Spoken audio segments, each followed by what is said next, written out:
Welcome to the Creepin' It Real Show, your one-stop shop for weird news, movie reviews, otherworldly, and paranormal shenanigans. We'll take a dive into what's going on in creepy pop culture. You can follow Creepin' It Real Show on Twitter at creepin_it. You can email us at creepinitrealshow@gmail.com. And you can also go to our website, creepinitshow.com. Welcome to the Creepin' It Real Show. I'm one of your hosts, Yardley, here live from Atlanta, Georgia, a rainy Atlanta, Georgia. How are things going on your side, Christy? Very rainy as well. Thankfully, it's rainy because yesterday was the highest pollen count yet, and it sure did show on my house. So hopefully we'll get a nice clean cleaning without the tornadoes, hopefully, because apparently those are on their way too. So looking forward to that. Looking forward to tonight, Game of Thrones, and yeah, everything else is going good. Excited about talking about Pet Sematary. Yeah, you know what? That's what's up. And allegedly, since we're recording on the day that the last season of Game of Thrones is coming out, it appears that it'll probably clear up in the afternoon before the night. So we'll be okay when we visit, a song of ice and fire, so to speak. So I have satellites, and so I better not be getting any satellite disruption or any power outages. Just saying, somebody. You've got, tonight is the night. You've had a year to have a backup plan. You gotta, you should know. You should have a different device, or HBO Now, or know a bar that plays it. Like, there's really no excuses because you had an extra year to plan. I'll start looking up a bar for my backup plan just in case. But I might have to go pretty far if there's a power outage because they're going to all be out too. So I'll figure something out. We do actually have HBO Now, but our computers are only going to last so long. So if there's a power outage, so I have started to think about it. I have started to think about it. Melanie, don't you agree that you just have to burn the battery on your phone? Like you've got to watch it because that's more important than a potential emergency. You have to watch it. Absolutely. They're like, how come you didn't call for help? I'm like, I was watching Game of Thrones and my batteries ran out. Sorry. Don't die if you missed it, okay? Yep. Okay. Well, how's everything going out in California? Is the buzz also Game of Thrones around your way as well? Yes, I am so freaking excited, and we're gonna have a little watch party. I've been Pinteresting all the different foods to serve. Me too. To have little Rickon cocktail weenies and stuff. I saw the little finger chicken fingers, and I thought that was so cute. Ned Stark head on a stick, cake pops. Oh yeah, and people who like makeup, potentially the ladies especially. We just Urban Decay just dropped the Game of Thrones makeup line this morning, and half of it, more than half of it, is already sold out. But I've seen it in person, and they have the makeup brushes are like Jon Snow's sword or Arya's needle, and then they have the eyeshadow palette pops up with the Iron Throne. It's super cool. So I already bought my share of that collection. No, but didn't one of your guy librarians get one at some conference or something? Because I saw him post a picture of it. And they were doing this they were doing this reveal, and everybody got in line, boy and girl, because they gave out really cool exclusive Game of Thrones pins. And pins are a thing when you go to these cons. So we got to go through and have the photo experience and then have pins. And people were like, can you sell us your pins? We're like, fuck no, these are our pins. So yes, some of the guys went through it, but not for the makeup so much as the photo op and the pins. But he ended up getting one. And I was like, pins. You could buy the makeup on the floor. It just dropped today. So it was just a sneak peek of the collection. Take a photo, get free pins, move on with your life. Yeah. Because I actually got my dad some of the pins and he was excited. So. I saw him with a picture. It just was the picture of his hand opening up the palette, and I was like, oh my God, if Moni got one of those, she is going to absolutely freaking die. Because I know you're into I know you're into makeup and palettes, and I know you're a diehard Game of Thrones fan. So I ordered it this morning. I hope it's a decent palette, but Urban Decay is pretty good stuff. So Yardley's is like, can we stop this conversation about makeup? It's a big deal for us, especially when it has the pop-up stuff and everything. Yeah. They've got White Walker ice, eyeliner colors and stuff. It's pretty cool. Well, Yardley's speechless. Well, I guess since we've gone on this kind of tirade and went off the rails, I will actually give a shout out to Jen, excuse me, that does our Cast of Gods podcast on the American Gods TV series. She has a website called Movies Make the Meal. So she did a certain type of meal spread for Game of Thrones as well. Sorry. But if you go to that website, there's tons of movies that she's reviewed, and she pretty much does a meal to incorporate, with whatever the theme of that movie is, and it's pretty cool. And a great idea. Yeah, so Game of Thrones is a big deal. She was really inspired by the show. I think we all really dig the show, and she did a lot of good things. And this week, I wore a different Game of Thrones T-shirt every day to work. That's awesome. I actually, you guys know where I work and who I work for, and I actually just did a pitch to my boss about releasing a series of cookbooks on like cult following shows, like cookbooks with food, recipes for each show that we pick. And of course, Game of Thrones was one of them that I had used. Of course, she doesn't watch Game of Thrones, so she couldn't quite understand like we really need this. But we would have to do like a lot of pre-planning and figure out what shows are coming out when, and put together the recipes and do the shoot before the show comes out. So it just takes a lot of planning. But it was, when I was looking for recipes, I was like, dude, this would be awesome if we did this. And only we would have to do like shows across the spectrum, not just the shows that I like, or the shows, because she really likes Outlander, which I do too. And, but again, these are all like similar foods, so we have to figure out other types of shows that have huge cult followings and pre-plan. But anyway, it's just funny that you said that with that website, because I was like, holy shit, I just did that pitch to my boss last week. Cool. Yeah. But anyway, and then a friend of mine who was supposed to come over tonight, she got sick and she can't come over to watch the show with me. She just told me for the finale, she's hosting a huge finale party in its costume.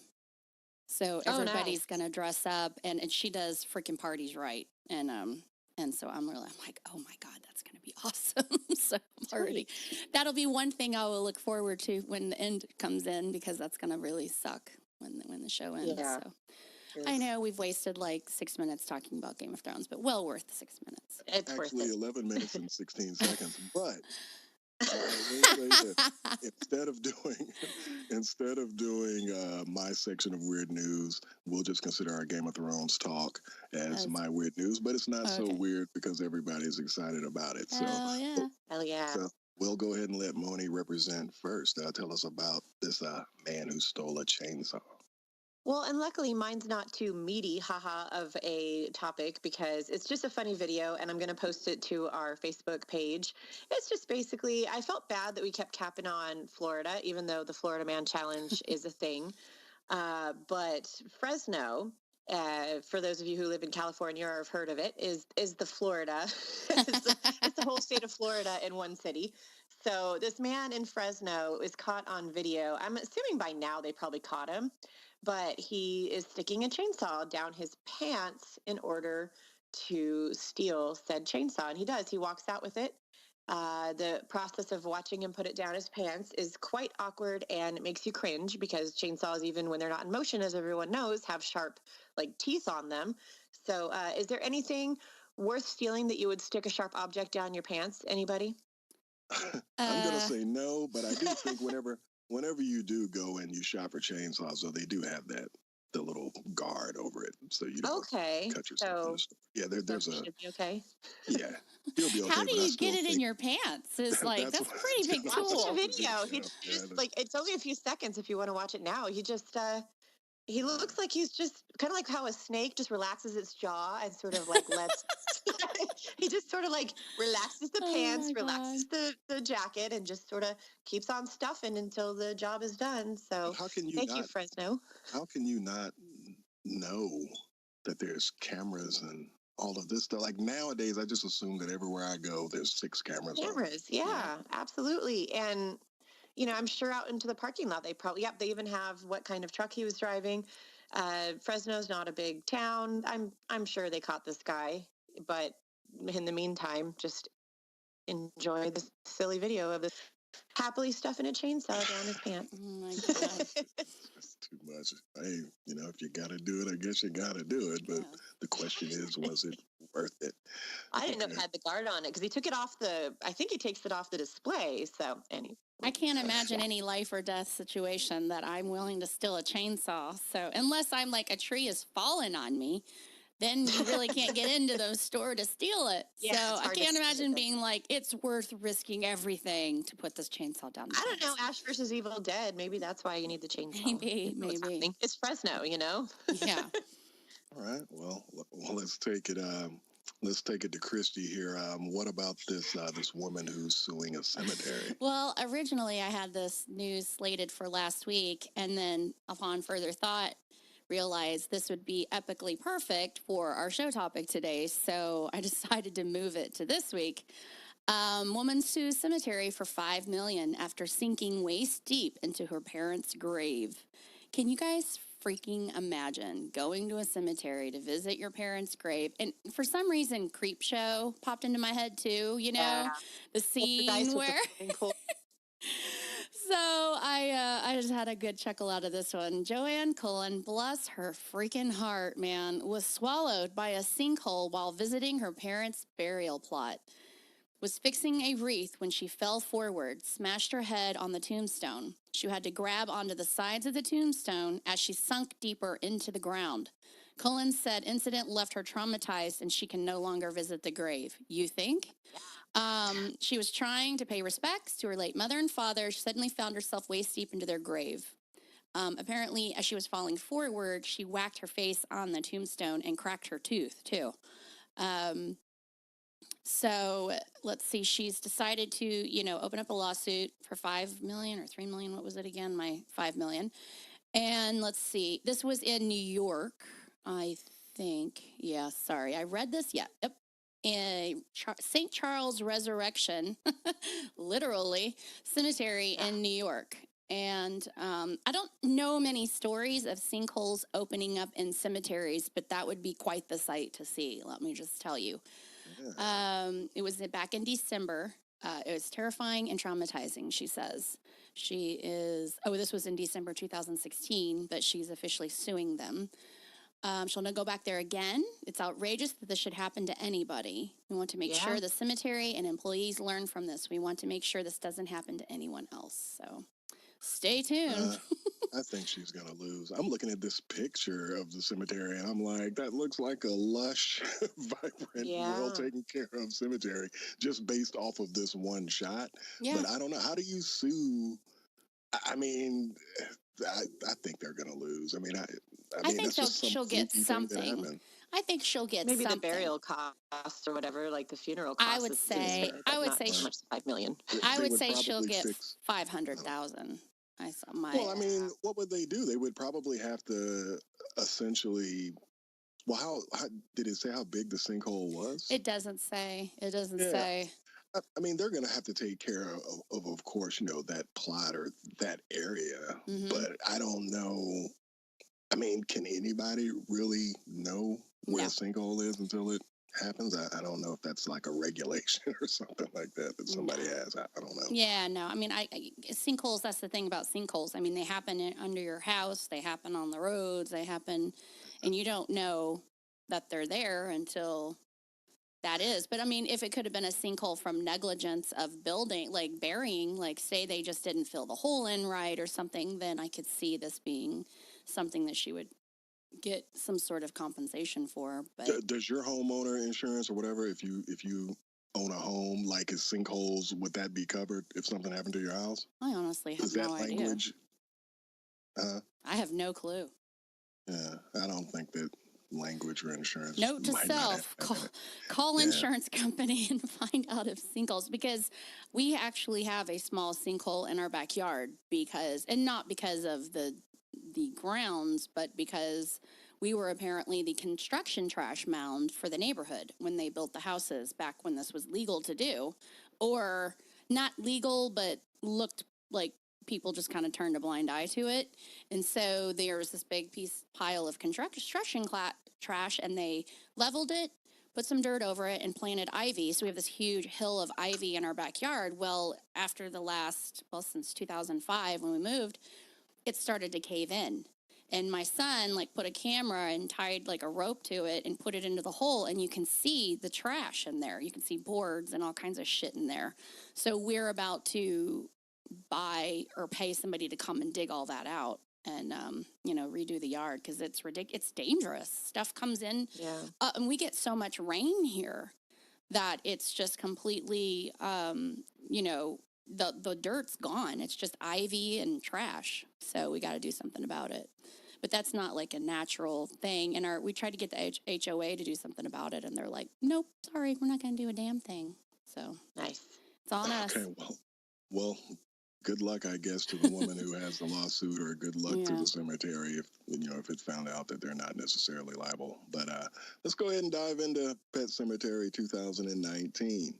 So let's talk about the opening weekend. So the R-rated horror pick made $25 million in 2,585 theaters, and the audience skewed male by 54%. You have 75% of ticket buyers were 35 and under. And I think that does give us kind of an indication that the film wasn't just for nostalgia, because a lot of young people went and saw it. So we want to put this into a little bit of perspective. So the winner of that same weekend was the kid-friendly superhero flick Shazam.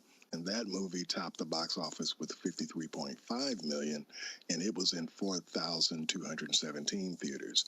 So that was a pretty strong showing for an R-rated film in itself, and also the fact that it was a horror movie coming up against a child-friendly superhero flick.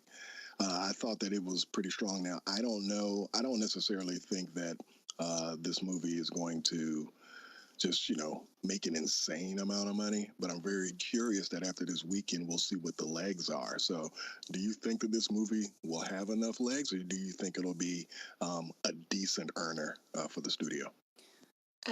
It's hard because we're running into now coming up on summer flicks. I mean, you've got, oh my God, Endgame coming out in like a week or two, and a couple of things. This weekend might be the weekend for them to hit it. It depends kind of, I haven't checked the Rotten Tomatoes lately. It depends kind of on what the word of mouth, I think, is like, if people are going to keep going to see it, or if it was sort of opening weekend, man, we didn't love the movie, so people aren't going to really go see it anymore. I'm not really sure is what I'm saying. I wish they would have opened this in a better time slot as far as like the year.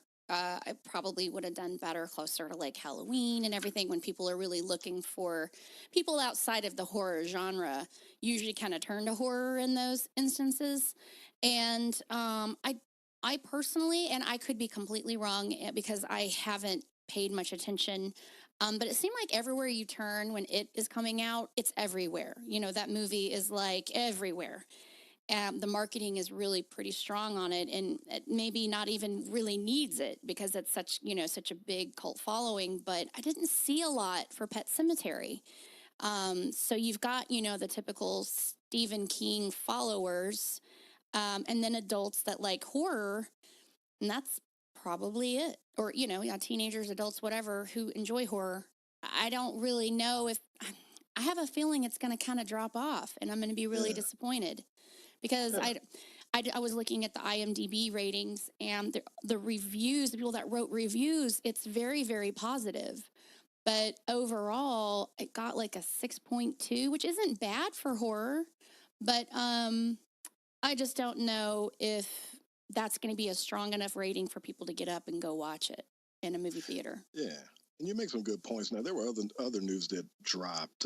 We found out that Mark Hamill is going to be doing the voice of Chucky in the new Chucky movie that's going to be coming out in a few months. And then on top of that news, it broke right before the weekend, I think Thursday or maybe Friday, that Bear McCreary is going to be doing the score for the movie. And that makes me so excited. The more and more time that goes on in the lead up to this movie, and the different editions of people who are involved in it, is making me feel better and better about this movie. Now, people who might not be familiar with Bear McCreary, he's done a lot of the scores for, The Walking Dead, that intro, everybody knows, you know what I'm saying? Well, lots of people know that intro. He did that. If you watch Black Sails, he did the scores for a lot of that music. Just he's a great musician, and they dropped the news on Instagram where basically Bear McCreary had a bunch of literal like toy pianos for little kids, and he was playing the score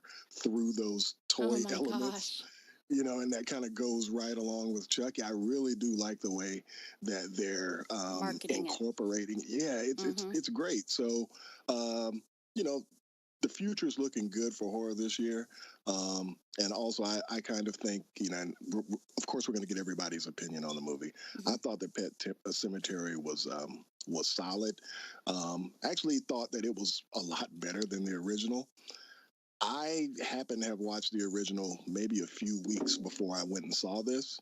And before I saw the original again, in my head, it was better than it was when I rewatched it, because the last time I saw it prior to that was, literally just decades ago. Yeah. So my bar for this movie was that it be better than that one. And to me, it achieved that definitely, and more. Definitely. And also, I didn't have the baggage of having read the book and some of the changes that they made in this. And I don't know if y'all agree or not. I think that some of those changes work better in the format that we have now as opposed to the book. For the movie, now for the book, in my opinion, is superior to either movie. But it has the luxury of being a book where you can build so much on characters that you have much more creative, whatever you call it, freedom to really truly build each and every character to its utmost, especially for Stephen King's freaking mind is just absolutely brilliant. I mean, when I sat down to watch this movie and like it hit me that I was watching, a Stephen King creation, quote unquote. And it really dawned on me that that's one of the reasons why I love Peele so much, because his new way of horror is original and different, like Stephen King. I'm so tired of the same regurgitation of different movies being possession or demons or zombies or in different ways of telling that same topic, but over and over and over again. And I mean, who would think of something like this kind of story? It just takes a certain like genius of horror to do it. And we just don't have a lot of those, and I miss that. And I think the concept is so genius, I'm in awe of people that can come up with stuff like this and tell these kinds of original stories. So I think for this movie, it worked because you don't have the time you can invest in a book. And I felt like they realized that and they made the smart changes. There are a few things we can talk about at the end that I missed and that I wished was there, but probably they just didn't have time to do it. Huh. And Moni, do you think that a lot of the negativity that comes towards this version of Pet Cemetery, a lot of that comes from people who are really invested in the source material and don't want to, they kind of don't want to always give a movie a little bit of leeway, considering that there are definitely limitations to doing a movie. But also, don't we always have to realize that we're in a bubble? The overwhelming majority of people do not read the source material, so they can't just play to an audience who's been faithful enough to read the book. I don't think, I mean, what's the point? I don't generally go into things with book baggage, even if I have read the source material. The reason being is, what's the point of watching something that's exactly what you just read? Like, why would you waste your time? That being said, though, we're a bad example because the ladies that I went to see this with, one of them is like the most hardcore, not only Stephen King, but also his son, Joe Hill. Like, she reads everything from both of them all the time. And so she was just like beside herself, like, they changed this and I don't know why they would have bothered to do that. And there were some things that, again, we'll talk about, but that she was like, I don't understand why they bothered to make that change. But at any rate, I was fine with it. I enjoyed the film for what it was. It definitely had some visceral, creepy moments. So, Hey, that's when you have to jump in and say, well, let me explain to you why they had to do that. Mm-hmm. But Yeah. even though people will double down on their opinion, even if you explain certain things, I'm not, hey, for me, I thought that the film worked, but I can understand, I guess if someone told me reasons why it didn't work, as long as there isn't an explanation to it already, whether that be from the director or the writer, if there's an explanation of why they did something, then I think that that's the answer. But sometimes we don't always want to agree. Okay, well, let's just dive into breaking this on down. So, Lewis Creed, a doctor from Boston, he moves to a large house near the small town of Ludlow, Maine, with his wife Rachel, their two young children, Ellie and Gage, and Ellie's cat, Church.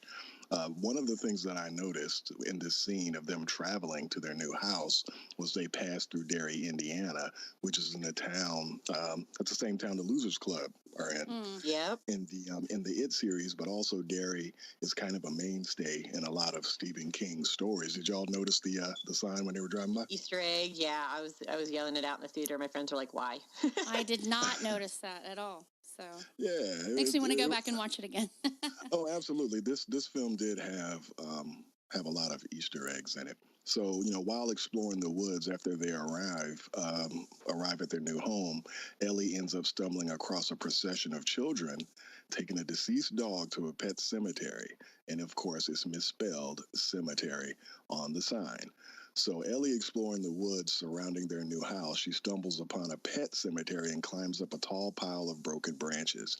She ends up losing her footing and falling down, exposing an active beehive. She ends up getting stung. Shortly after this happens, the family's neighbor, Judd Crandall, finds Ellie, pinches out the bee stinger, and rubs some soil on her leg, which is kind of interesting because when you think about the soil and rubbing it on her leg, it kind of foreshadows what's going to happen later. So eventually Rachel finds Ellie and her new friend, Mr. Randall. Judd warns Rachel and Ellie that the woods are dangerous and to not venture out alone. Later that evening, intrigued by what she saw at the pet cemetery, Ellie questions Lewis as to why pets don't live as long as humans. Lewis explains that pets and humans have different metabolisms, and because of pets' faster metabolism, they have a shorter lifespan. I thought that was a pretty reasonable answer, to what he gave to her. Um, okay, so Rachel ends up disapproving of discussing death with the child, and she worries about how Ellie may be affected by what she saw at the cemetery. It's explained a little bit later on that Rachel was traumatized by an early death of her sister Zelda from spinal meningitis. So I just want to ask both of you. Both of you have kids of varying ages. Have you ever had to, or how would you handle talking to your kids about death? And is it a good idea to shield your children from understanding death and the finality of it at, we'll just say, at the age of 9, which is the age of Ella? I thought the beginning of his talk with her was made sense. I mean, he's a doctor, so he's all science, brained, and the metabolism thing was fine. But then when they kind of got into more of like the spiritual side of it, um, I mean, first of all, you need to have these talks with your husband or wife before you have these talks with your kids, so you guys can be on the same page. Because then they're kind of going back and forth, and it's confusing, and you're like, huh? But then it's this, and then they go to heaven, and she's like, oh, good, and he's like, well, we don't know that for sure. She's like, oh, so it was kind of like whoop whoop whoop whoop, back and forth with the kid. Those are definitely conversations you need to have with, of course, and you never know when your kid's going to ask these questions, so you have to be a little prepared on that. I think if they had done like a little bit in the middle, it doesn't have to be he's going to heaven or not, or going nowhere. It could be something in the middle, somehow kind of ease it in. 9's a little young for, telling them that you believe you don't go anywhere when you die. That's kind of a little bleak, and so you got to figure out something, and it's definitely something you have to prepare for. But isn't a shorter answer? I've learned this just in life in general. The less you say, the less tongue tied you're gonna get. You can't give a long winded answer sometimes to even adults.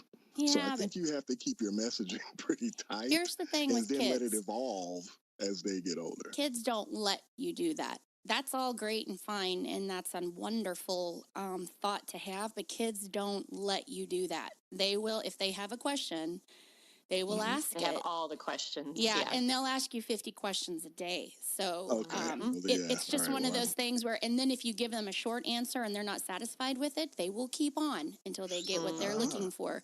So they don't have the adult propriety of going, I'm shutting this so down, we're done talking about it. They just keep going. so Yeah. basically, when they're little and they can't talk, and all you want them to do is talk, and then once they start talking, you're Shut like, up.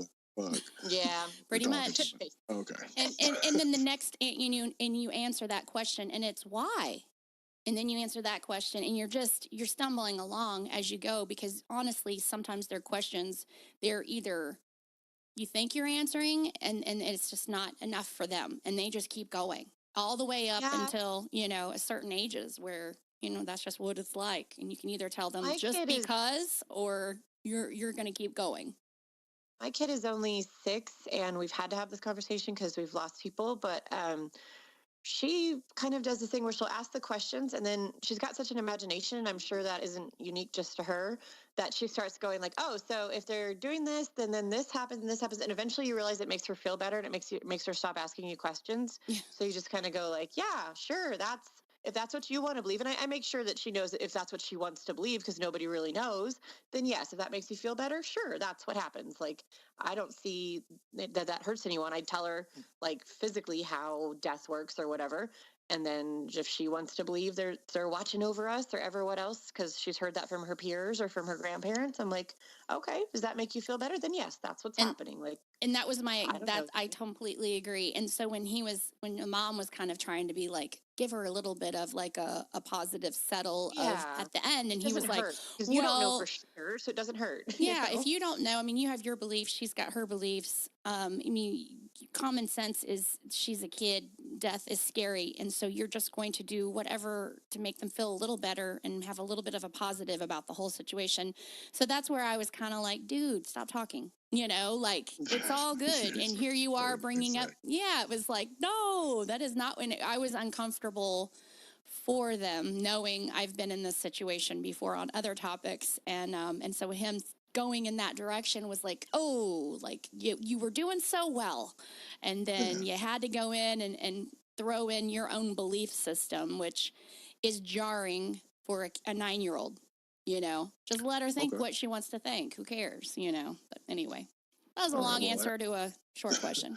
Well, after they had that conversation the next day at the university hospital, Lewis is left shaken after failing to save the life of Victor Pascal, a student who'd been fatally injured after being struck by a vehicle. So I kind of found this as being another foreshadowing moment. Um, that we're going to talk about a little bit later, but the reaction of the nurse when she saw his brain exposed Yeah. and pulsating, I thought that was cool, mainly because I know that even if you work in situations like that where trauma victims are coming in, I don't think that you might be able to focus and do your job, but I don't think that anyone's immune from the shock of what they see. And I thought that was interesting because you never see that in movies. It's like everybody always has their composure, like every time when you see these ER Yeah. scenes. And like, very seldomly do you see like an actual human reaction of someone, seeing something that was very disturbing. Did y'all notice how the brain was beating on the side of his head? Yeah, Yeah. lovely. Hard to miss. Oh my goodness! So I on the thought. night, Oh, go ahead. oh, go ahead. I No, thought you go they ahead. handled because it's been a long time since I've read the book, but I thought they handled his character way better in this film than they did the last one, and I thought it was a great I really liked it. It made me for me it was more similar to the book. They were a little more in depth. It was a little bit more kind of heart wrenching. It was just a great, they just did well with it. And so I just wanted to say that because he is a lot more uh reading, in reading the book, he's in it a lot, the story a lot more. So you kind of want to know, I wonder how they're going to handle these kinds of characters that aren't the main characters of the book, but they do, impact the main characters quite a bit in the book. And sometimes, like we said, you don't have a lot of time in a movie. So I thought that what time he had in this movie was really, really well done. Okay, well, on the night following Pascal's death, Lewis experiences a vivid dream in which he meets Pascal, who leads him to the back of the pet cemetery and warns Lewis not to venture beyond. A disturbed Lewis awakens to find his feet and bed sheets caked in mud, suggesting that the evening's previous events were more than just a nightmare. So on Halloween, Ellie's cat Church is killed by a truck and is found on the roadside by Judd, who informs Lewis about what happened. Judd, who by this point is a close friend of the family, and takes Lewis to the pet cemetery, supposedly to bury Church.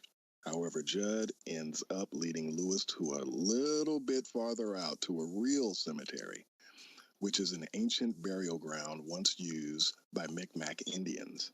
And some discussion and understanding of Rachel's misgivings about telling Ellie that the cat passed away. They agree to tell Ellie that Church just simply ran away. So Lewis breaks the news to Ellie. She tells Lewis that Church came back to the house that same night and was in the closet. Lewis looks in and is stunned to see Church alive, although he's notably more aggressive. And we find this out when he scratches Ellie on the arm when she tries to brush his matted hair. Now, that doesn't really do it justice because the furs looks, damp and all matted up. Church totally looks a hot mess. Now, now Lewis later confronts Judd, who ends up telling him about the burial ground behind the pet cemetery is able to bring things back from the dead and is believed inhabited by a spirit known as the Wendigo. Now let's talk about this Wendigo spirit. Had this been something that either of you had heard of previous to to this material in either format? I've heard of Wendigo. No, yeah, I've heard of not it me. in a lot of. I watch a ton of like those real life paranormal stories, and a couple of times I've read or I've watched the series where they lived in the forest, where they had just moved at the edge of a forest and had come across the Wendigo. I'm trying to remember if they used this actual name, the Wendigo, in the book. And now I'm going to go back and read it and find out because I'm like, I don't remember, but it's been a while. And when I read it, I wasn't that into paranormal, so I hadn't heard of it before. So I'm like, well, maybe it was in the book, and I just not knowing what that was, it just didn't penetrate. So I'm curious to know if they just added that into the movie or if it was like something that was already in there and I just missed it. Well, let's talk about the Wendigo, just for those who didn't know. So, in Algonquian folklore, the Wendigo is a mythical man-eating creature or evil spirit native to the northern forests of the Atlantic coast and Great Lakes region of the United States and Canada. The Wendigo may appear as a monster with some characteristics of a human or a spirit who has possessed a human being and made them become monstrous. It's historically associated with murder, insatiable greed, and the cultural taboos against such behavior. So that does kind of make what happens a little bit later on in the film a little bit more crystal clear based off of that folklore. So after Lewis returns home, Church attacks Gage, which leads Lewis to attempt to euthanize him. However, he decides against it because the cat starts staring at him and purring and looking all cute. And that makes Lewis realize that he needs to go, drive away far up the highway, letting him out, and then going back and telling Ellie that he ran away. But honestly, after you've seen everything that you've seen, like the cat was dead, you buried it, that it's back, and at this point it's scratched you, it's scratched both of your kids. I mean, how many chances do you give the cat before you're just like, you gotta go? Yeah, I'd kill it. I would have killed it. Yeah. And I love animals, but it was already dead. So clearly something's wrong with this thing. And I would not risk dropping it off and somebody else finding it, No, Then again, we watch horror movies, so, true. That's true. But I know, but even, I mean, that you buried, I would really think that I was tripping. I'm like, I know that we buried this damn cat. I know that it was smushed to hell, And it would totally freak me out. So yeah, I think we're all on the same page that the cat doesn't get an extra chance there. So Its the lives family ends. are run out. Yeah, best believe that. The family throws a birthday party for Ellie to cheer her up, after she got the news. However, Ellie ends up spotting Church in the road and rushes to get him. Oh, the terror. Now, mind you, all throughout the movie, which I thought was really cool, was the fact that they showed you how dangerous that road was. And, Yeah. with the trucks going by, it was pretty unnerving. So she runs out to get the cat. Gage follows her and is almost hit by a truck, and is saved by Lewis. When the driver swerves to avoid Gage, the truck tips over, the tanker breaks free and flies off and kills Ellie. Did y'all think that they were going to show her get hit? Yeah, and 3 out of 5 of us ladies that went to see it were moms that we obviously knew this was coming in this movie, and we just were like practically holding hands. We were just like, "Oh God, here it comes! They're gonna kill the kid." Yeah. Oh my gosh, I was like, oh gosh, they made the tanker come off. This is gonna be pretty brutal. But the aftermath pretty much showed her, after she had been thrown, you know, through the where was it? In the ditch. Yeah, Yeah. like she was in the ditch afterwards. But this is the first notable okey doke from the previous movie and the book. So we pretty much gave. Well, I mean, do y'all feel that change worked for you? Because the directors of the movie say that they made the change because there was the more that they could do with a 9-year-old Ellie as opposed to a 4-year-old Gage as far as carrying a movie, and what they could do based off of their ages. I think that that's totally reasonable. And I thought that the young lady who played Ellie did a great job.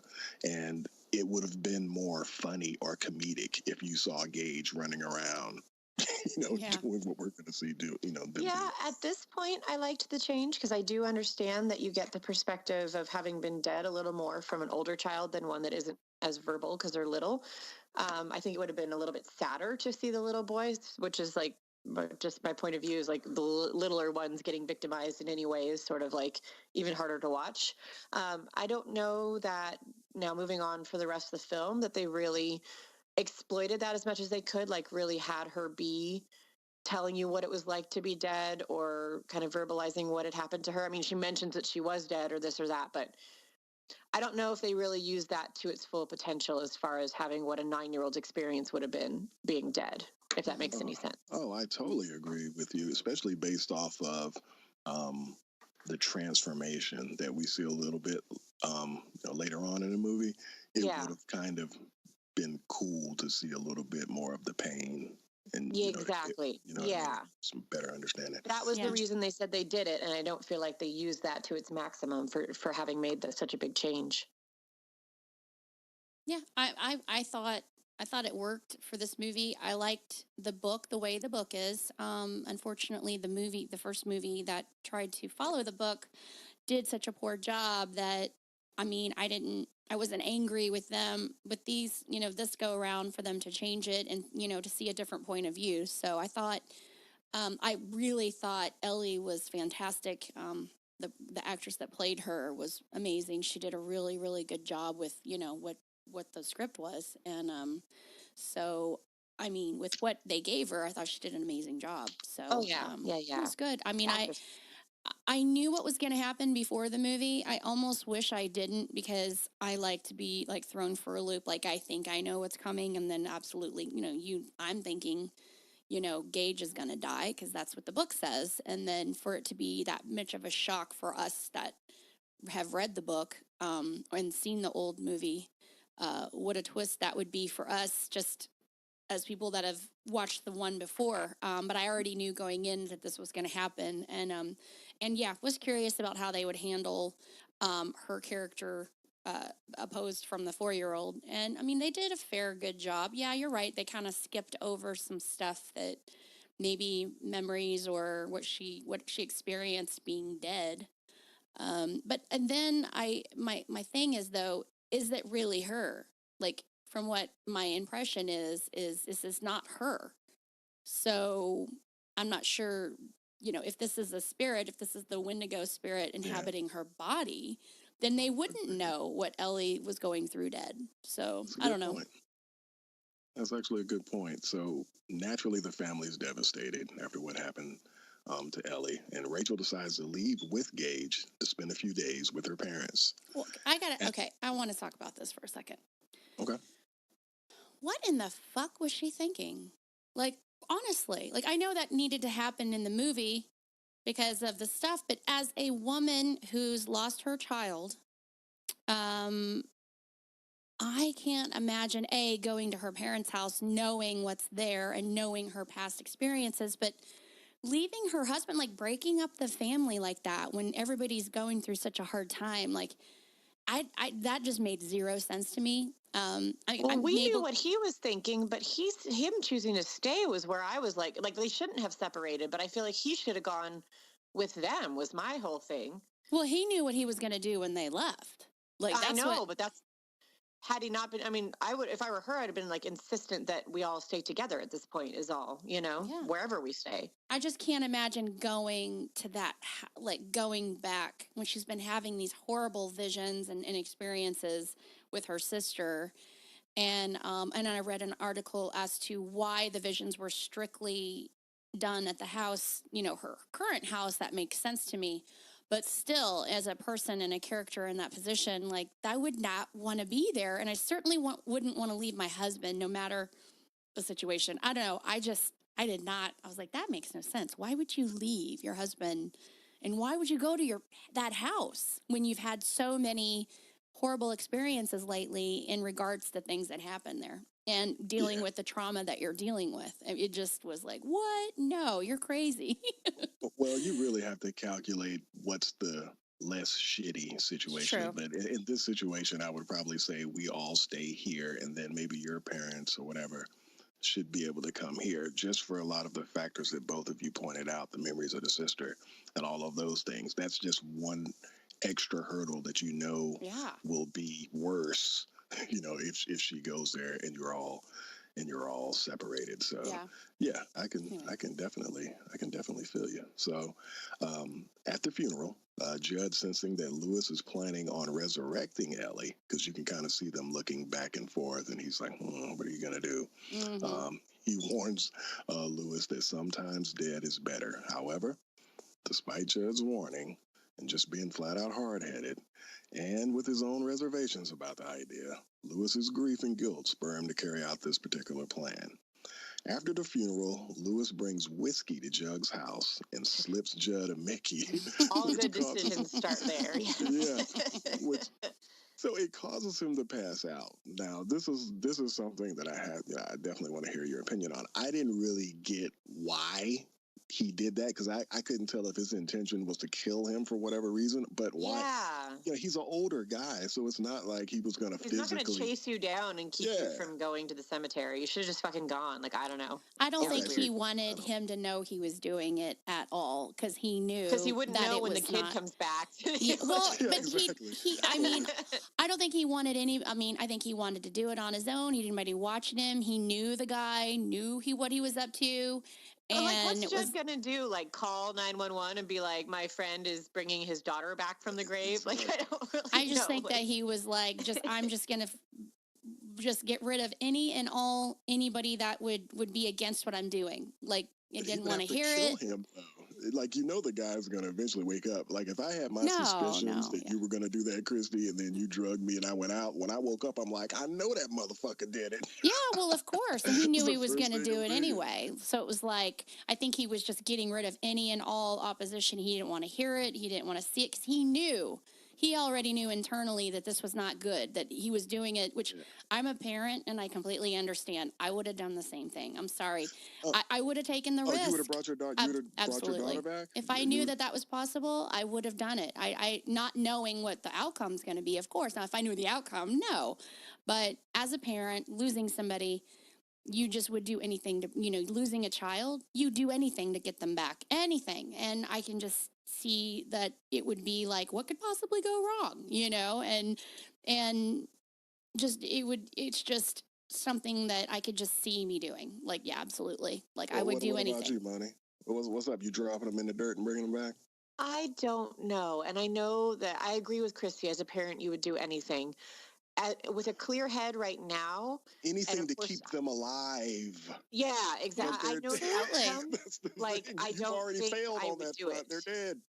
I Yep. don't think I would do it, and it's only because I have enough spiritual belief to believe that, like, not even horror movie possession or anything crazy, but just that you can't come back right, quote unquote, right, if you've been fully dead. You know what I mean? Like, if the kid was almost dead, I would do fucking anything to save them. Bring someone else back from the dead, summon Satan, I don't care.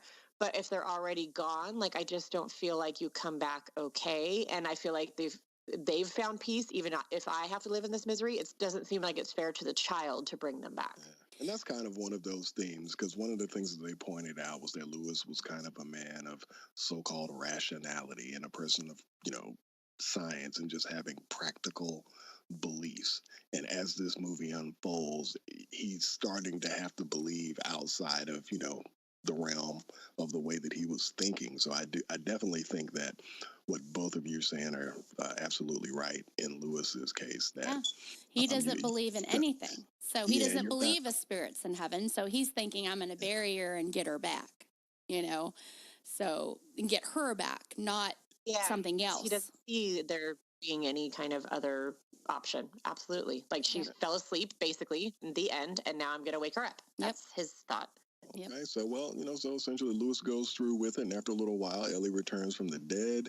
However, she immediately manifests a disturbing and ornery demeanor. So she has changed, just as Judd had warned. So Lewis gives Ellie a bath and tries to brush her hair, similar to the way that Ellie was trying to brush Church's matted hair a little bit earlier in the film. So while brushing Ellie's hair, similar to Church, except Church didn't have any staples in her head, but the staples from the embalming and cosmetics, they keep the hair and the brush from not being too kinky, so it's not going through her hair smoothly. And they kind of hammer home the fact that he was dealing with an animated corpse, just through the scene alone. And the scene was pretty sad because you knew that the guy was, he was happy, but at the same time, he was being reminded that he's done something that wasn't. That just wasn't a natural thing. So we go back to the place where Rachel made a bad decision, going to her parents' house. So she ends up being spooked by visions of her dead sister. And as she's holding Gage, he sees the undead corpse of Pascal. This was the guy who earlier in the film that Lewis failed to save. We find out that the reason Rachel is so dead set on not talking about death, especially to her kids, is because she blames herself for the death of her sister, who had spinal meningitis in an accident that involved her falling down a broken dumbwaiter when Rachel fearfully put her food in it instead of hand delivering it to her, as she was told by her parents. And for those that don't know what spinal meningitis is, it's an acute inflammation of the protective membranes covering the brain and spinal cord. The most common symptoms are fever, headache, neck stiffness, confusion or altered consciousness, vomiting, and the inability to tolerate light or loud noises. If I can pause you right there, too. This is one of the points where my friend was pissed off because she had read the book and was a faithful follower, but I kind of felt her on it. Spinal meningitis alone will kill you, and in the book, it does. It just, her sister dies, and she feels guilty for being healthy and living and whatever else. But in the movie, that's not how a dumbwaiter works, guys. Like, you have to walk into it like an elevator. You don't stand on top of it and fall down. So she was kind of like, it was impactful. Like, it was a creepy scene to see her, like, to hear her fall through the dumbwaiter or whatever. But everybody in the theater was sort of like, what? when that happened. So spinal meningitis, they kind of double killed her is what I'm saying. Like, that was... It was overkill? Yes, it was. But remember, they pointed out on more than one occasion that it was broken. Yeah, that's true. And that's the reason why her parents I think it was like a mousetrap. Like, she goes to get the food and snap, the dumbwaiter kills her. Like, I don't know. It was a little I think what ended... Well, I think what happened was she sent the food up. You could hear her crawl across the floor, and she was getting in it or reaching in it to get the food, and her weight made it fall down, and Made it that's how she closed. died. Yeah. Yeah, because Yeah. remember, because she was saying that, hey, I think they mentioned it at least twice that it was broken, and she mentioned that she knew she should have done that. But that splat was pretty. Yeah, they Pretty went beast gross. mode on that one. Yeah, it totally Yeah, was. it was a good, impactful. I liked it for the movie's sake, but just, shout out to the book enthusiasts that were like, what the fuck was that? Because I feel you Yeah. too. Yeah, Yeah. I was kind of confused by that too, but I don't, maybe they just wanted to really, really load her up with tons of guilt. You not just your health, but you actually participated in killing her. It's like, well, great, poor girl. Well, And remember, and truth about that, like what kind of parent leaves their young daughter in That was what charge? everyone was exactly. yelling. They're like, That's what wait a I minute, was that's gonna. the parents' goddamn fault. Like, Exactly. Yeah, But when you're a even Lewis. kid, yeah, it's awful. Well, you know what? Well, I think that instance in the movie was the first time that we saw her sister. As far, that was one of the things about the first movie, but was the makeup, and it was really creepy. I think that they kicked ass with the character Yeah. in the movie as far as the effects and what they did with it. Yeah, I thought it was solid. So definitely makes you feel some kind of way after you see her splat on that thing. So meanwhile, Judd ends up waking up from being drugged. He ends up confronting Lewis about what he thinks took place. Insisting that everything's fine, Lewis sends Judd away. However, Judd looks up and spots Ellie watching him from her bedroom window. Horrified, Judd flees to his house and retrieves a pistol to protect himself from Ellie. Judd ends up hearing a noise in the house and is approached by Church on the basement stairs. And during this distraction, Ellie sneaks up and slices through Judd's Achilles tendon with a scalpel. And that scene was rough. Mm-hmm. That was rough to watch because normally you're just slicing at it from the outside, Mm-hmm. but she sticks it through on the other side of the Achilles and pulls it out. So she yeah, doesn't fuck around. I know Moni liked that one though. That was pretty. Well, That was what pretty. was fun about that too is I think everyone who's seen the original movie and or read the book knew that the Achilles thing was coming, and they played with it in that scene because there was a moment where she could have done it, and he's like, "Oh, she's not there. Never mind." And then they go and do it anyway, and so they're like, Yeah. "Oh, they're not going to do it. Oh my god, they did it, and they did it like so hardcore." Yeah, it was pretty fun. Can we just take one slight second to give homage to freaking John Lithgow because I adore him. I love him so much, and I did not know he was in this movie. And it just like, especially playing such a pivotal role in the movie. Whenever they flash his name up on the screen, I'm like, I did not recognize him in the trailers. And I was like, what in the world does he play? Some like doctor or something? Like some really did not recognize, I just did not pay attention, to that in the trailers. And so when I realized he was playing Judd, I was like, oh my God. Like I was so happy because I love him. And he did an amazing job. And it just made me very happy that he was in it. So For sure. All right. So after Judd falls to the floor and tries to see what the hell happened, and he's starting to try to find something to protect himself, Ellie's face ends up taking the form of Judd's dead wife, Norma, suggesting that he had buried her in the cemetery as well. And Norma states that she wanted him to live in torment like they were. Norma's face ends up transforming back to Ellie before she stabs him to death.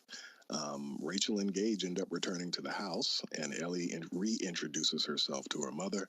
Unable to believe that her daughter has returned from the dead, a traumatized Rachel flees upstairs with Gage.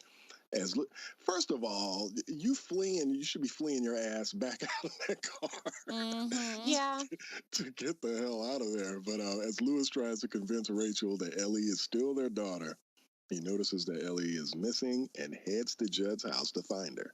Rachel is attacked by Ellie and is stabbed, but she manages to escape to the bathroom with Gage, barricading herself in. So Lewis finds Judd's body and returns to the house where Rachel is trying to lower Gage out of the bathroom window. Lewis catches Gage as Rachel is stabbed to death by Ellie.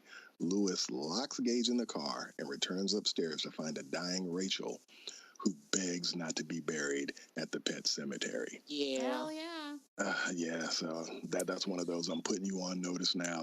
Don't do this to me. That's pretty. So I want to say, go ahead. Oh, so go ahead. I just wanted to Go ahead. say I really am this is a piece that they changed that I missed because that when she dies and he's picking her up, in the original in the book, and he's picking her up and he's hysterical, like absolutely hysterical, taking her to the pet cemetery to bury her because he's telling himself, Ellie she was dead too long, and that's why she turned out this way, and if I bury her now, my wife, then she'll be okay, and he's just like screaming and hysterical and like telling himself, he's so desperate and out of his mind with grief that he's convincing himself as he's going to the cemetery that it's going to be okay this time because she just died, and it was just heartbreaking. It was such a heartbreaking piece. That's the one thing that in this whole movie that I missed, because you're sick for him and you're devastated for him because it was such a heartfelt moment, and we didn't get it in this one. I mean, it's okay, but I did miss that part in the movie because Yeah, it because you was do miss a little so, bit of like, why would he do this again, kind of thing. yeah, Like you're starting to think he's like an Yeah. evil man at this point instead of just like a desperate one, or one that has some kind of idea that maybe it will be different this time or whatever, you know? right. But I mean, of course, Yeah. he ended up not doing it at all, and the daughter did. But it was like, and it just. And then they even added more to the end, which I thought was interesting, especially if you're going to go this route. Why not just go all out, and really make it what you want? But I did miss that piece because that, Yeah. out of the whole book, that part just stuck in me. And this was before I was married or before I had kids. Like when I think back on this book, that's the piece that just hits you in the gut when this happens, and he's just beside himself.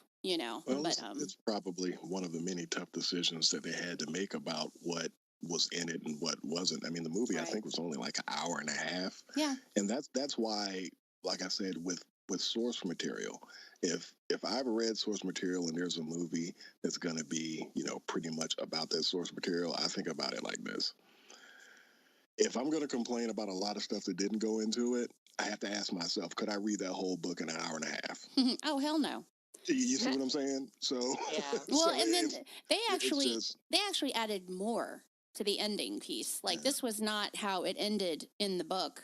Is actually they went a Mm-hmm. step Well, further and added a whole new scene to the end, which is fine because like I give them creative freedom to do what they want. It's their movie. But that was one like heartfelt piece that they changed that I did miss. Now I thought it was clever the way they did it, and that's fine. But I just had to give a shout out to the original piece where he actually buries his wife. yeah, absolutely. All right. So Ellie knocks Lewis unconscious and drags Rachel's body into the woods where she buries her in the pet cemetery. Lewis awakens and finds Ellie in the woods where the pair fight. As Lewis prepares to kill Ellie, he is stabbed from behind by resurrected Rachel, and he too is buried. The trio burn Judd's house to the ground before approaching the car where Gage still sits inside. A resurrected Lewis gestures to Gage, who unlocks the car door before the film cuts to black. And that's where the film is over. How did both of you feel about that ending? There were actually, there was a few people who kind of gasped in the theater behind us when they were looking at Gage. Do you feel like they should have gone a little bit farther, or do you think that your imagination, was expected to do the rest? I thought it was perfect. And I liked that it was just nasty, as in, like, this is pretty much the worst it can get. And who knows where they're going to go from there. And your imagination can be scarier than what they might have been able to show, really, in that moment. Yeah, I agree. I thought, if you're with the route that they went with the characters, they changed up a little bit. The other ending to the other movie, it was the same. They end the movie when the wife comes back and he's hugging her, and I believe like she's got the knife, about to stab him or something like that, and it cuts. So it's almost the same thing except with the son instead of, the husband. And I thought it was clever. I thought they did a good job with it. I overall really enjoyed the movie. Thought it had a lot of scary parts, and my daughter loved it, having not known any of the other movie or book. Oh, okay. Well, before we give our ratings and wrap this puppy up, let's just really quickly go over some of the deleted scenes. So, in the deleted scenes, there was more bonding between the character of Judd and Lewis, which I understand in the books is, has a lot more meat to it They're and a like lot more best friends in the behind it. book. Yeah. Yeah, and there's actually more stuff with Norma Crandall, which was Judd's wife. So I think it would be cool because I don't think that they really got much into that relationship either in the first movie. Not that I remember. And there's more references to Zelda, along with an extended interactions between Rachel's parents, kind of talking about the situation that we were discussing before, like why would your parents do this and that. I think some of those discussions of why might have been in those deleted scenes. So I'll be kind of excited to see what's going on with that. And then there's more Lewis and Ellie discussing the move and her fears of going to a new school.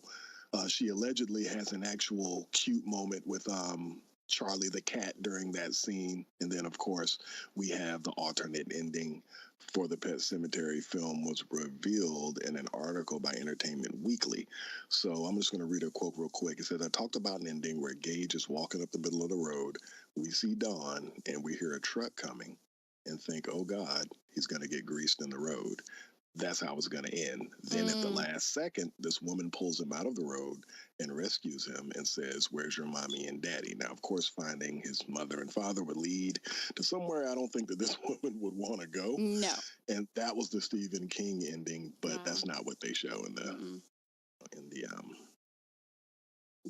in the film. All right.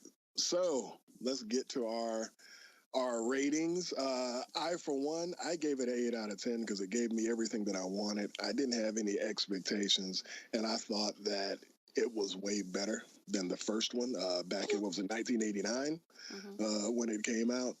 So I gave it a solid. There wasn't really, like I said, there were some nitpicky things that I guess that I could do, but I also realized that there's only so much you can do in an hour and a half. So I'm going to stay steady at 8 out of 10. Moni, what's your rating? Yeah, I'd give it 7 to 7.5 out of 10 just because there were some sloggy moments, but overall it scared me here and there, and the characterization was pretty well done. And I did like the ending. I don't need a happy ending, and I don't need to have it all shown to me. So I thought that went really well. So that's my rating, 7 out of 10. Yeah.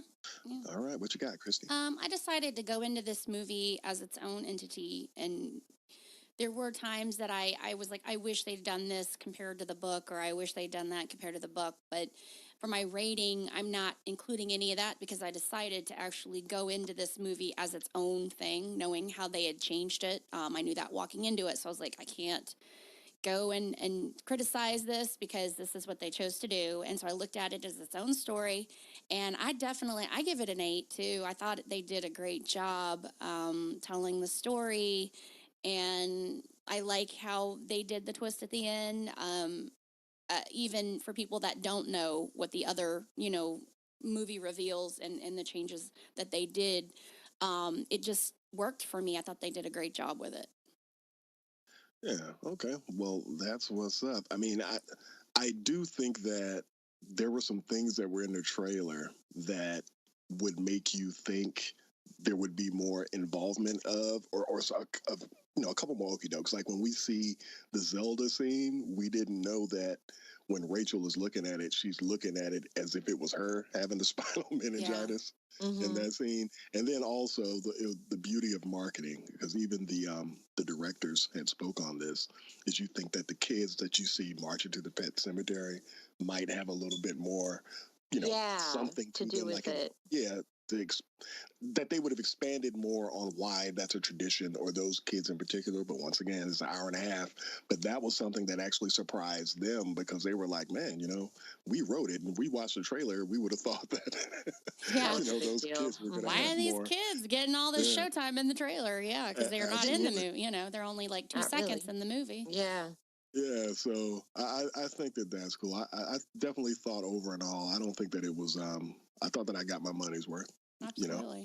Yeah, so sure. I really can't complain. So, Moni, tell us about what our preview for what's going on in the next show. Oh, we've gotten some nice feedback on some of our serial killer episodes, and so I thought we would do Zodiac. It's not a movie review, however, Netflix has the Zodiac movie, which actually stars Jake Gyllenhaal, Robert Downey Jr., Mike Ruffalo, his brother, his lesser known brother, Mark Ruffalo, and a bunch of other heavy hitter actors. It is a longer film. But it's a really interesting, good movie. But if you want to watch along with us, but again, not a movie review, just going to be talking about the Zodiac murders, which is something that obviously, with my little obsession with serial killers, I'm very interested in. It is unsolved. Also, we are not going to be recording on our regular day and time. That's just an inside note for us because next weekend I will be in Los Angeles for the I Like Scary Movies interactive art installation. And Nice. if you're in Southern California, this is getting some good reviews. It's slated as an immersive experience. There are no actors or anybody that jump out at you, but basically, if you're a horror movie fan, it's going to feature Warner Brothers Pictures, New Line Cinema's most iconic scary movies, including the first chapter of It, The Shining, Beetlejuice, The Lost Boys, and A Nightmare on Elm Street. So it's supposed to be the size of half a football field, this entire exhibit. And my husband thought it would be fun to take me to kind of celebrate some stuff going on. So I will definitely have information about that to tell you guys if it's worth going to or not. Cool. And I'll share the link too because I think they're still selling tickets because it goes on certain days of the week. So Awesome. Well, that's what's up. This has actually been it's been a great weekend because you've gotten, for people who are Star Wars fans, you had Star Wars Celebration this weekend. They dropped the episode 9 trailer this weekend. And of course, yes. Game of Thrones coming up Hey, on, that Sunday. Wow, it's been crazy. I meant So to ask fans for sure. Yes, ma'am. I meant to ask you guys. I had not heard of this movie, but I found it to be very cool concept. That the kid, and did you see the trailer for the kid who's like an evil superhero almost? The Bright something Yeah, Bright. right. What is I it? think that's Brightburn, right? Brightburn. yeah. The James Gunn movie. Yeah, Yeah. I have never heard of this movie. I mean, is anybody familiar with it? Is it a comic or is it just a movie that? I mean, I guess it's like a what if, like, the child Superman was evil or something. Yeah. I just here's my feeling. I Mhm. think what you see in the trailers is probably some of the best moments there. Like, I think no. that I don't think that it's going to be much more than what we saw in the trailer. I hate that. I haven't seen a James Gunn film that I haven't enjoyed, though. I mean, even the smaller films, not just Guardians. So I would be willing to check it out. It's not something I would run to the theaters for, but I'm definitely going to watch it at some point. Darn. I was thinking this is like It definitely looks cool, though. I was thinking it was going to be some big like mix into like the superhero chapters where now we've got this new like evil character, that's going to be in those stories or something. I don't pay much attention to comics. So it's a smaller scale movie. You know what I mean? Okay. So it's one of those Probably movies. something he wrote while he was in between jobs when they had temporarily fired him from Guardians. I think it'll probably be bankable out of curiosity, and I don't think that the budget's that big. Oh. So it would be one of those deals where if the movie came out and it bombed, it doesn't hurt your brand anyway because, hey, he'll be doing Suicide Squad 2 and then going right back to Marvel to do Guardians. But if it does great, bonus. You know what I mean? Yeah. I mean, great for what it is. I don't think that it's going to do, our now isn't damn near the new norm because of Marvel $1 billion. Like, that's like the new norm, apparently, which is not really normal. Right. Because now films are being scaled out at, can they cross $1 billion or whatever? But I think that there's enough curiosity and enough goodwill based off of what people have seen on a mainstream level with James Gunn that I think the movie will no doubt make its money back and turn a profit. And what did you guys think of the I might totally butcher the La Llorona or whatever trailer? Llorona. La Llorona. I've heard people who've seen that, and they saying that it's not that good of a movie. No. Yeah, I have a feeling that the source material, or the legend and everything, is interesting, but it's kind of like the Slender Man film, which just came out really shitty when they did it. It So reminded me, the trailer reminded me, and I was hoping that I was wrong, and that's why I was asking what your thoughts were. So now I'm hearing that it sucks. That really sucks. But it reminded me of like a ghost Chucky, because it was like the detective, and I don't know, and then it Well, goes to their listen, house, and like I said, I've most of the stuff that I've heard hasn't necessarily been the most positive, but it yeah, hasn't been trash. Well, remember, those are people's opinions. yeah. You might go and you might like it. You yeah. know what I mean? It just Yeah. doesn't. Everybody. Sometimes you Is just it got to take rated a R chance. though, or is it like one of those PG-13 I'm pieces I of? don't I'm think. trying to Because look it that's up. what it kind of looked like just in the trailers, that it was like potentially rated PG-13, and that's just not going to pack the punch. Yeah. I mean, your Mexican mama or grandmama can tell you a story about La Llorona that's way scarier than this movie is probably going to be. It's Is all. rated R, it says. Okay, It's well got a that's promising. 6.7 rating, but of course, Which it's is, not out in theaters yet, is it? I don't think it's out in theaters, but I know that it's been. I know it's been seen by people because there Okay. are certain people who I kind of follow, um, different podcasts or certain critics that I kind of I can kind of trust their opinions on things. Mm-hmm. You know what I It's mean? only got 8 Um, user reviews, and those are usually the people yeah, that got free passes and Those all this. So screenings, they're going to yeah. make a decently higher rating than just the normal crowds that end up going. So I'm yeah. sure the rating It will go releases down. this week, by the way, Oh, just okay. FYI. All So right. Good to know. I like the concept of the Yeah. movie, and I do think that it could have a chance to be pretty decent. But I think that a lot of the reviews that I heard were people who I think went in and might have expected something else. You know what I mean? They didn't necessarily mhm. get what they want. So I we'll wish see. I wish they would have kept it more to the Hispanic heritage more than trying to make it like a mainstream topic, adding this ancient like horror spirit into like mainstream everyday people's lives. I would have loved to have seen it in more of like an old school, almost like what is it called, the movie with the witch. I can't remember the name of it, but the one with what's his name that was in Harry Potter, but Oh, the black, something black, lady black, something, lady in black, woman in lady black. There it woman, is. yeah, Yeah. something more like that, or like had kept it kind of in an old school environment because it of the and more in like Mexico or something, because I mean I don't know, I just wish they would have kept a little bit more of the heritage piece of it Well, from. yeah, the cultural aspect of like Day of the Dead ceremonies and stuff like Yeah, that kind of could have added to the atmosphere. Sort of like when Candyman, they're in New Orleans and they sort of have Mardi Gras going on as the background to this whole story. Like, yeah, it yeah. could have worked a lot better that way, but I guess you gotta modernize it and Yeah, I make it guess. I mean, they whatever. have a lot of Hispanic actors and actresses in it, which is good. But I would Yeah. have liked to have seen it done in like a historical way, historical piece. I just find things like these kinds of stories just creepier when it's told from like that time period or something. But I don't know. We'll see. Yeah. Well, speaking of It's New a Orleans rental. before we close this thing out, do y'all watch American Gods on Stars, or you don't have Stars? I don't have stars. I'm a season behind, so I watched the full Okay. season 1, but I haven't watched season 2. Well, wait till you get to episode 5. But all right, so we'll close it out. Oh, okay. Moni, yeah, Moni. How can people reach you on social media? I am Rebel Moni on Twitter and Moni Bear on Instagram. Christy.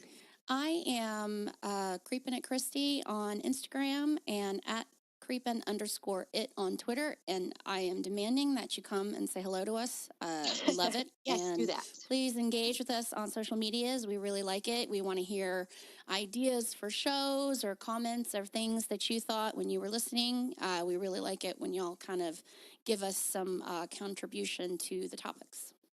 Yeah, and definitely props to everybody who listens. I haven't been until recently just kind of checking out the reviews that we've got on iTunes, and they're pretty good and pretty Yeah. positive. We'd like to thank everybody who listens, and until next time, keep it real. And oh, actually, we're gonna pause on the keep it real quickly.